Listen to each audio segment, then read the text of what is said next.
guys, how's it going? Welcome to episode 17 of Living Well. I'm very excited about today. We have a very special guest on. I was able to catch up with her a few weeks ago and we had a really special talk that I am so excited for you guys to hear. So without further ado, let me introduce this incredible woman, author, speaker, priest, social entrepreneur, and founder and president of Thistle Farms. After experiencing the death of her father and subsequent child abuse when she was 5, she longed to open a sanctuary for survivors, offering a loving community. In 1997, she started Thistle Farms, and now 20 years later, Thistle Farms continues to welcome women with free residences that provide housing, medical care, therapy, and education for 2 years. She's a powerhouse with a powerhouse family in town. Please welcome this week's guest, Becca Stevens. Hi, Becca. Hi. I just appreciate you taking a few minutes out of your day to sit here with me and talk. Becca, have looked up to you for a long time, and I can't believe it's taken this long for us to meet virtually, which this doesn't even really count.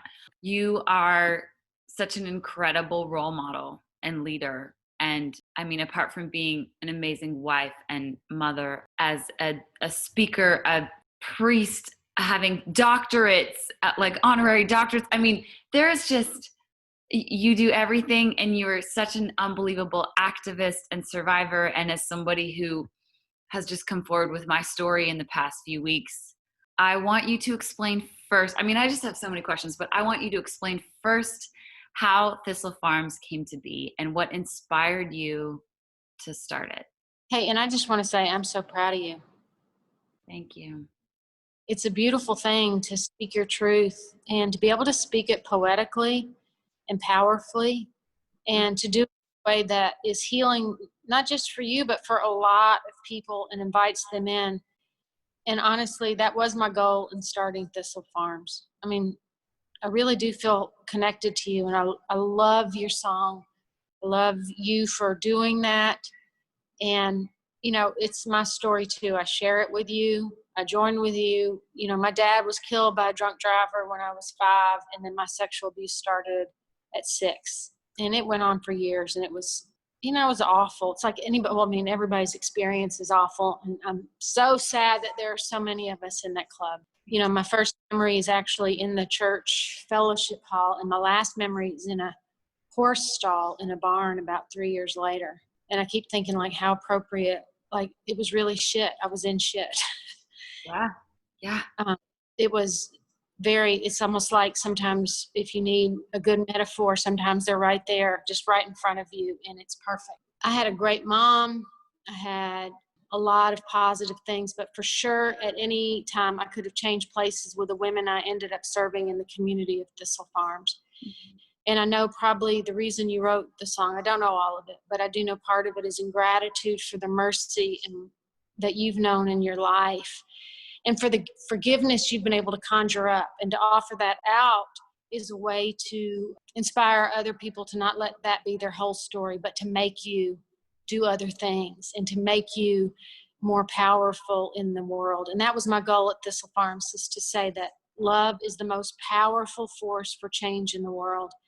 And we are now a global movement for women's freedom. All the women who have experienced, you know, early childhood trauma, and it led to their first medication being drugs and alcohol, and then it rolled out a red carpet to detention centers and prisons, and to traffickers, and to abuse, and to the underside of, you know, bridges, and the horrible, horrible side of racism. You know, and you couple some of the trauma with poverty and all the injustices in our systems, and women are sentenced to life on the streets. And so I start Thistle Farms to say, you know, if we can do this in gratitude, we can all come together, and the community can be together, and we can remember that women who we have criminalized were victims first. So I bow to you, and I love you, and whatever we can do together, I'm in. Well, amen to that, sister. And thank you for your courage and your faith and your just relentless determination to be a leader for all of us. Because I don't know if I would be sitting here without women like you. Well, the funny thing is, it's women and men for me. Like when I met my husband, Marcus Hummon, who's a friend of yours, He is so sweet. but I mean, I'm telling you, we've been married 31 years now. How did you guys meet?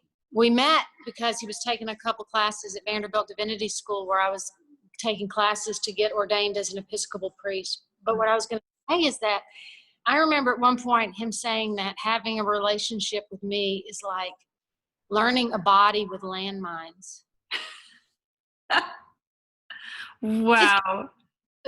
And he stuck with me because it's one thing you know, like when you have all that trauma and like it's still part of the allure and you're bringing people in, you're doing all that stuff.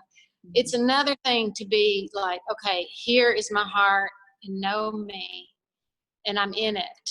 Mm-hmm. I'm telling you, it has been a lot of amazing women, but I give, you know, a lot of credit to my husband who has weathered so much. And my son Levi, who you write with, you know, when he was 5, all my trauma started, I started bad freaking out. Like this trauma reoccurs. It's not like you get, this happens and then you're this age and then you deal with it and it's over. It's like it revisits you. Like when your children are the age you were when it happens, it's like you go, okay, they can't go anywhere in the world.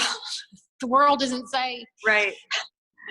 Yeah, it's I can only imagine being a mother and feeling those things. So Thistle Farms, in 97, I think I read that you opened up, you know, the first sanctuary for 5 women. But Thistle Farms, you guys do so much. So for everybody watching, can you just summarize even just the tip of the iceberg at what kind of services you offer for women? So Thistle Farms, all people have to know is we are a community of women survivors, and we're about love and health. And that means we're concerned about people's economic well-being. So 20 years ago, we started our social justice enterprise where women that we worked with and that were part of the housing community started making bath and body care products. I mean, we've grown so much. It's so hard. So we have a national network, 360 beds around the country for survivors. We have 36 global partners that have, you know, we help employ about 1,700 women. We have 30 residential beds just in our community in Nashville, Tennessee, where we're headquartered. But, you know, the idea is that when women come together and make something, that is the healing process. We share stories when we make things, we share experiences, we share trauma, but it's therapeutic. I mean, one of the things we've been making lately is a hand sanitizer, 4 ingredients, very easy, very basic. But women cannot get together and make hand sanitizer without thinking about all the people they want to give the hand sanitizer to. Does that make sense? That it's totally like makes sense. My kids want it, my friends want it, or my church community wants it, or, you know, whatever it is. But that's how folks are. It's like as soon as we know how to do it, we want to give it away. And so what we've tried to do is say, like, we can make it. You know, we can heal, we can make it. And we believe, and with all our hearts, that when you rape women, you do kill villages. You know, you break apart families and school systems. And when you heal women, you heal villages. And we've seen it over and over, whether you're in a camp, in a refugee camp, you know, and human trafficking and violence and refugees go together. The ties are very close. Or if you're in the hills in Ecuador with a group of women who have been brutalized and homeless, wherever you are, if people can come together and start sharing their stories and healing in community, it's like they become leaders. Their voices are powerful. They don't have maybe the same platform that you have, but it could be to 40, 50 people around them, and each woman does that. And it's like, oh my gosh, they're the ones that can preach love heals better than anybody. Agreed. I mean, I feel like using our voices, whether you can tell one person or where you can tell 100,000 people, we have the ability to spread that contagious feeling of love. Hey, do you want the recipe for the hand sanitizer so all your fans can get it? Look at you. I just thought about it. It's like 4 ingredients. I'm making some right now, and I was like, maybe they want to make and share it in honor of you and all the beauty and all the grace. So there it is. That's all it is. I will definitely share that. And you're so sweet. So you have an incredible store of just all of these products. Thank you so much for sending me such a wonderful candle and some goodies in the mail. How do you come up with the scents for the candles? Like, who gets to decide on that? God. Good answer. Who made all this stuff? I mean, that's the most amazing thing is some of the most antiviral stuff in the world is right in creation. If you want to protect yourself from COVID, go burn some frankincense. Yeah. I mean, it's been used forever. It's antiviral. That's what you want. You want antiviral. So there's so many things that smell so good and they have these healing properties. So if you want peace, go get some lavender. You know, I mean, if anybody wants to follow me or Thistle Farms on Instagram, any of those socials, it's like we try to help people see it's not magic. Right. It's simple knowledge that people have had for thousands and thousands and thousands of years. I don't know, forever, but we keep forgetting, so we have to keep reminding each other. That's all we're doing is saying, you know, everybody 1,000 years ago knew that if you took a floral scent and put it with a citrus scent, it was really healing, and that made us like it. So we liked the smell. Yeah. So, oh my gosh, lavender and lemon, who knew? And it's like, everybody knew. Right. Right. But it takes brilliant minds and hearts like yours to help remind us. Oh.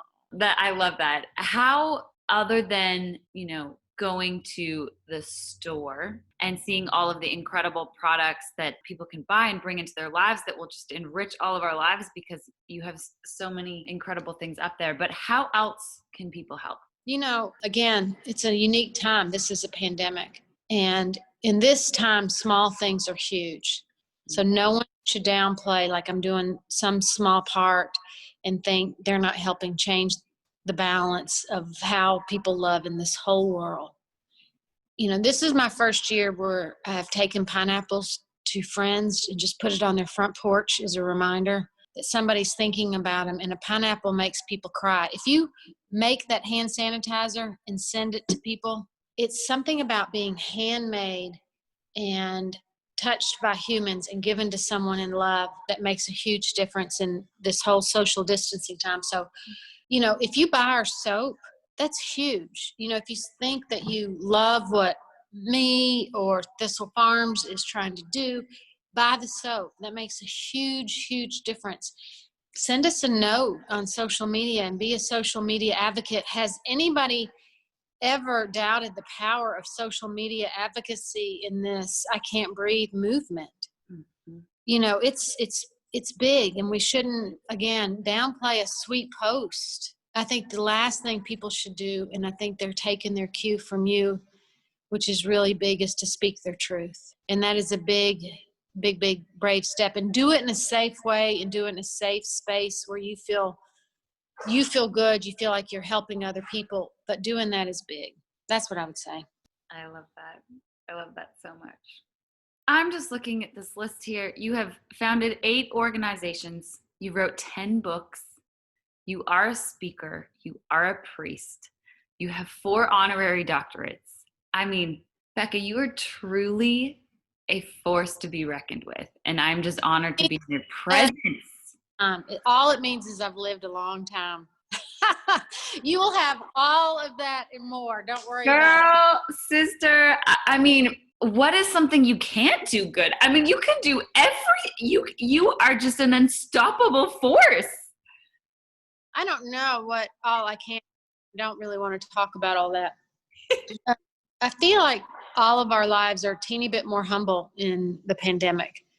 And I'm okay with that. I'm seriously okay with events getting canceled, things getting postponed. What I miss and what I hope everybody knows that all of us are missing is, like, for me, my favorite thing has been to go in the big world, I've missed my trips to Rwanda this year and Peru, and to sit with women and feel inspired by the stories. We have to get really, really creative of how we keep sharing the stories and how we keep being together. that's my whole hope, is that we don't lose sight of, the joy and the wonder of community in the midst of this. Community is not just going to a bar in downtown Nashville and drinking. God bless, so true. Feel like we are going to look back on 2020 as a blessing.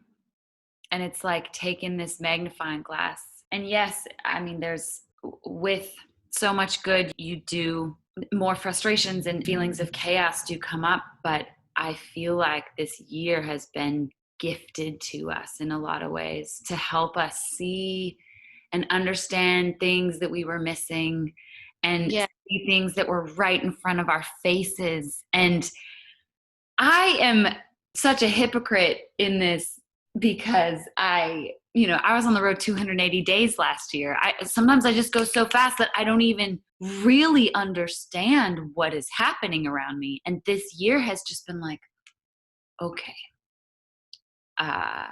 we have a lot to learn. I agree. That's so true. And to see it as a gift is big. So what I hope is that people that are doing exactly what you're talking about are, reflecting and seeing, like, how can I maintain real community? How can I maintain real connection? Mm-hmm. Thank God you have that perspective, because I think especially for artists, especially for musicians, and I'm in a household of them, it's hard. And now they're saying it could be summer 2021, not January 2021. I know.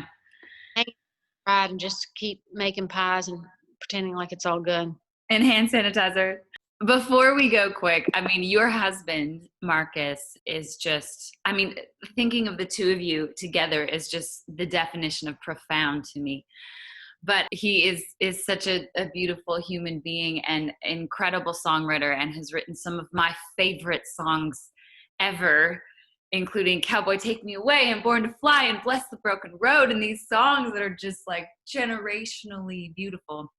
Out of all of the songs your husband has written, do you have a favorite? Yeah, I have a favorite for sure. And that song is Bless the Broken Road, because that paid for all our kids in college, baby. Amen to that. They're all beautiful. And then one of them financed our lives. So that's my song. It's really funny. I got to tell you that as a priest, people were asking me to do weddings. There was about 10 years in there where it was like everybody wanted me to do their wedding. And I finally figured it out, is they wanted Marcus to come and play Bless the Road. They were second weddings, but it was getting calls from around the country. And I'm like, why does everybody want me to do their wedding? I'm like, oh my gosh, they don't want me. They want my husband. I love it. Well, the two of you are just so incredible together. Becca, I'm going to make a nice sizable donation today to Thistle Farms. And I would encourage everybody watching, we will have the links below to also echo that and check out Thistle Farms' incredible store of all of these amazing things that women have created and made. And I appreciate you for your time and for your heart and for your grace and light. I am inspired by you, and I cannot wait to get to actually see you socially distanced in person. Yeah, we'll see each other, and we'll invite you over to the house so we can all have a reunion. And also, I appreciate your voice, and I appreciate your spirit, and thank you.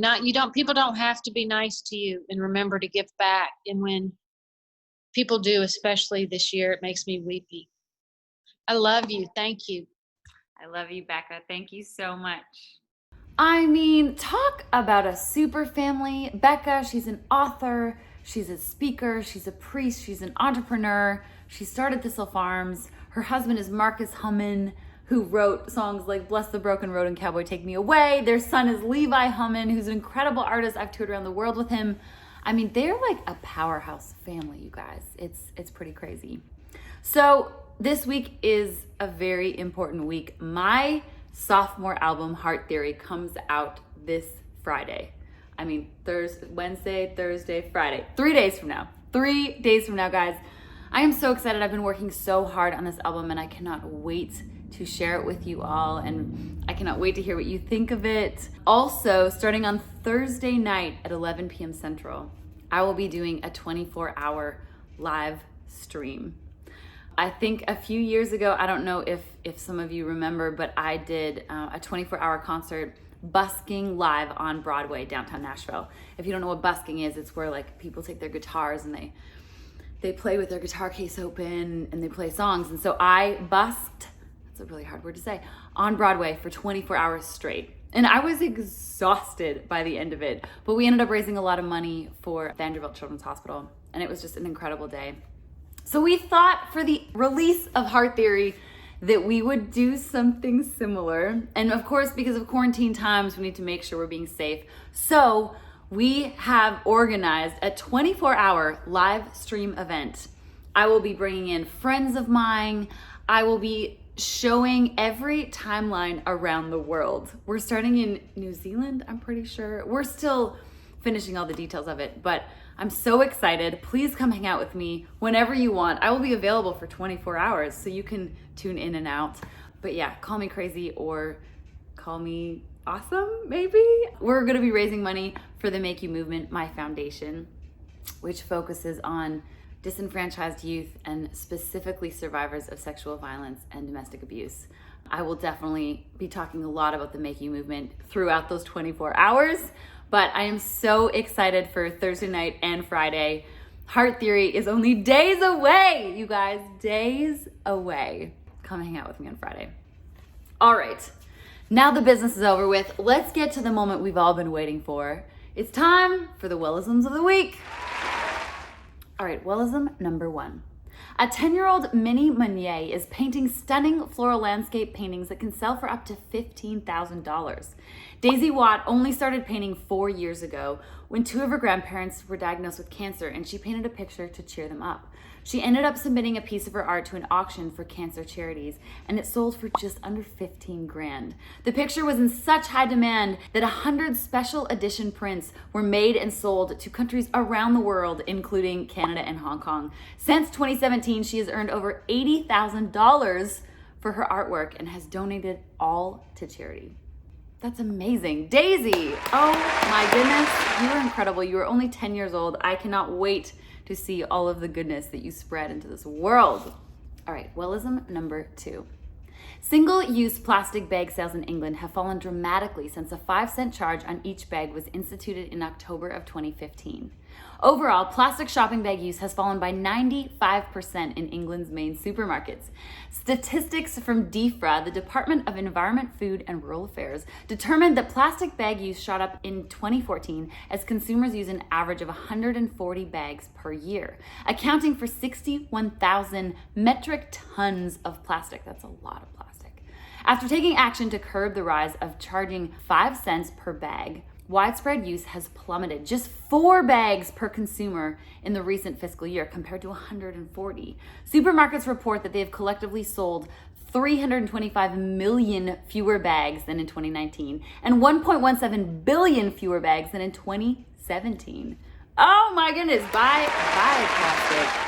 I love that. I hate using plastic bags. It drives me insane. All right, guys, Willism number 3.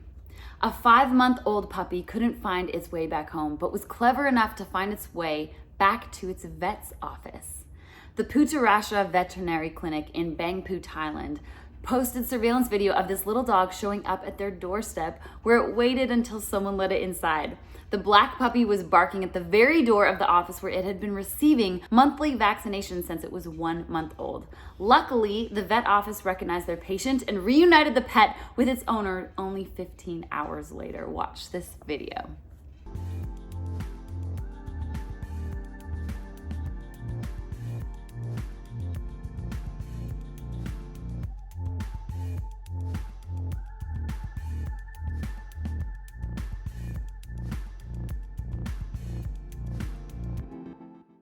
Isn't that cute? That's so cool.